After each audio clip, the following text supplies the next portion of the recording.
रात के समय कार धक्के खाते हुए रुक गई और उसमें आरव उसमें नीचे उतरा और घड़ी देखी। उस वक्त रात के 9 बज रहे थे।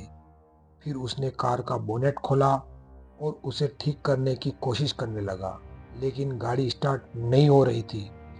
आरव ने मोबाइल से मदद मांगनी चाही, पर उसमें नेटवर्क का नामो निशान नहीं था। फिर उसने गाड़ी की पिछली सीट पर सोई हुई अपनी पत्नी मिताली को आवाज़ दी, मिताली, अरे ओ मिताली, उठो जल्दी से, हमें आज की रात किसी गेस्ट हाउस या होटल में बितानी होगी, क्योंकि गाड़ी खराब हो गई है और अब मैकेनिक के बिना ठीक नहीं होगी।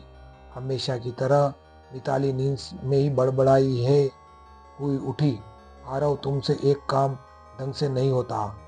कब से बोल रही हूँ, ये तुम्हारी पुरानी खटारा बेचकर कम से कम एक नई सेकंड हैंड कार ले लो।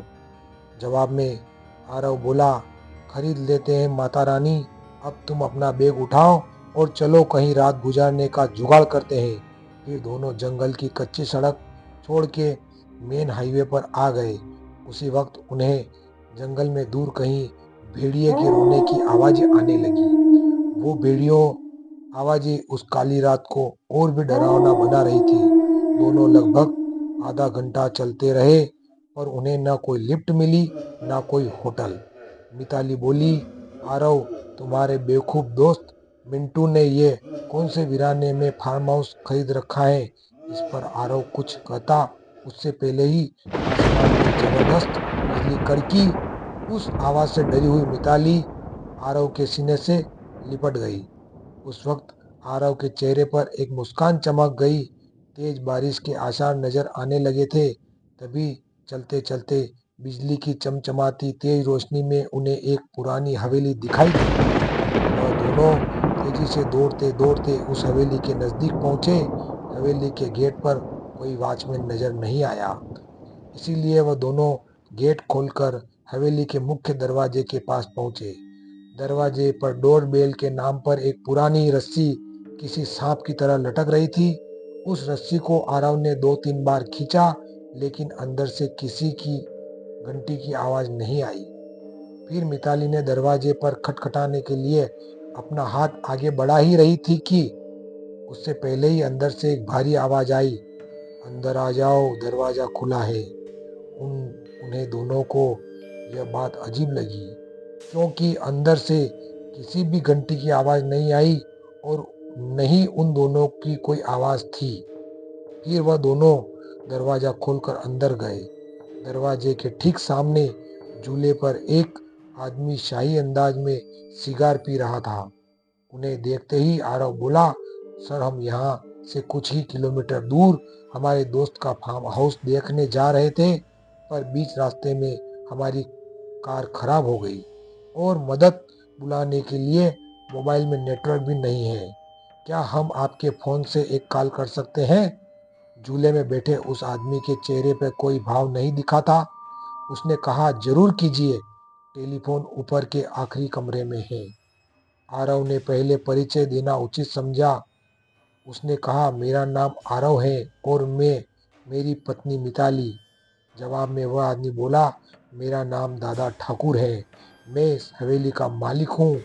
आरव और मिताली हवेली की शान देखते ही रह गए थे कि उनकी नज़र दादा ठाकुर के पीछे वाली दीवार की सबसे बड़ी फोटो फ्रेम पर पड़ी, जो खाली थी, और पूरे घर में तस्वीरें ही तस्वीरें थी। उन सब में एक ही बात समान थी, किसी भी तस्वीर में कोई हंस नहीं रहा था। सभी तस्वीरें बिल्कुल ही भावनाहीन थी। फिर आरव और मिताली दोनों ऊपरी मंजिल पर गए और आखिरी कमरे में जाकर लैंडलाइन से अपने दोस्त मिंटू को कॉल करने लगे। बहुत बार कोशिश करने पर भी फोन नहीं लग रहा था। तभी मिताली की नज़र उस दीवार पर पड़ी। वहाँ एक और फोटो फ्रेम टंगी थी। उसमें भी कोई तस्वीर नहीं थी, सिर्फ खाली फ्रेम। उन्हें यह बात थोड़ी अजीब लग रही थी। फिर दोनों नीचे गए। दादा ठाकुर से बोले, आपके लैंडलाइन से फोन नहीं लग रहा है? दादा ठाकुर बोले, यहाँ की फोन लाइन हमेशा गड़बड़ रहती है, दोबारा से प्रयास करें, या फिर चाहे तो आज की रात आप दोनों यहीं रुक जाइए। मिताली और आरव कमरे में जाकर फिर कार करने लगे और कोशिश करने लगे, पर सब बेकार। आखिर में दोनों ने रात को वहीं रुकने का निर्णय लिया। बेड पर लेटते ही दोनों की आंख लग गई। रात के ठीक 1:30 बजे आरव की नींद अचानक खुली और वह एक बार फिर से अपने दोस्त को फोन लगाने लगा, लेकिन उस वक्त फोन पूरी तरह डेड था। हाथ से फोन नीचे रखते हुए आरव की नज़र दीवार पर गई और सामने का नज़ारा देख उसके चेहरे से हवाएं उड़ गई, क्योंकि कुछ घंटों पहले देखी हुई खाली फ्रेम अब उन दोनों की तस्वीरें थी और उसके नीचे लिखी थी उन दोनों की मौत की तारीख। उसने मिताली को उठाया और उसे तस्वीर दिखाई। वह बोली, यहाँ कुछ तो गड़बड़ है आरव, हमें अभी के अभी यहाँ से बाहर निकलना होगा। फिर दोनों ने वहां से सरपट दौड़ लगाई। सीढ़ियों से वह दोनों तेजी से नीचे उतरने लगे, पर उतरते वक्त सीढ़ियों पर उन्हें 4 पैरों की जगह 6 पैरों की आवाज आ रही थी। अब वह दोनों काफी डर चुके। कुछ भी करके बस दरवाजा खोल के बाहर भागना था, पर दरवाजा के पास पहुंचने के बाद जब दोनों उसे खोलने की कोशिश की, पर उनकी कोशिश नाकाम रही, क्योंकि दरवाजा किसी ने बाहर से बंद कर दिया था और अब वह दोनों उस भूतहा हवेली में कैद हो चुके थे। आरव और मिताली दरवाजा पीट रहे थे, मदद के लिए चिल्ला रहे थे। उसी वक्त बदकिस्मती से बिजली चली गई और मौत के अंधेरे की चादर से सब कुछ ढक लिया और चारों तरफ शमशान का सन्नाटा फैल गया। मिताली अपने कांपते हाथों से मोबाइल टॉर्च चालू करने लगी। जैसे ही उसने टॉर्च चालू की, उसकी रोशनी सबसे पहले सामने वाली बड़ी फ्रेम पर पड़ी, जिस फ्रेम को आते वक्त दोनों ने खाली देखा था।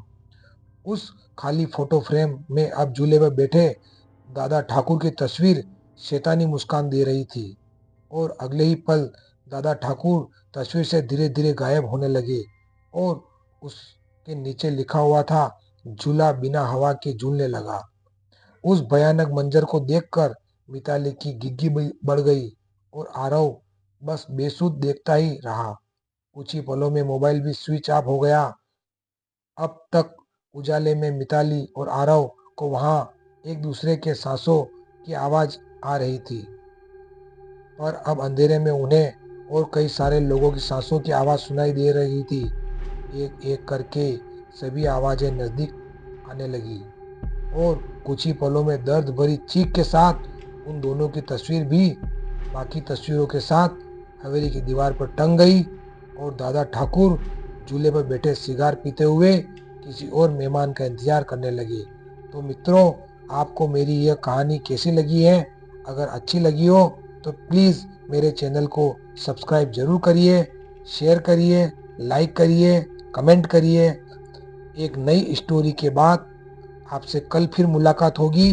तब तक के लिए जय श्री राम, भारत माता की जय, वंदे मातरम।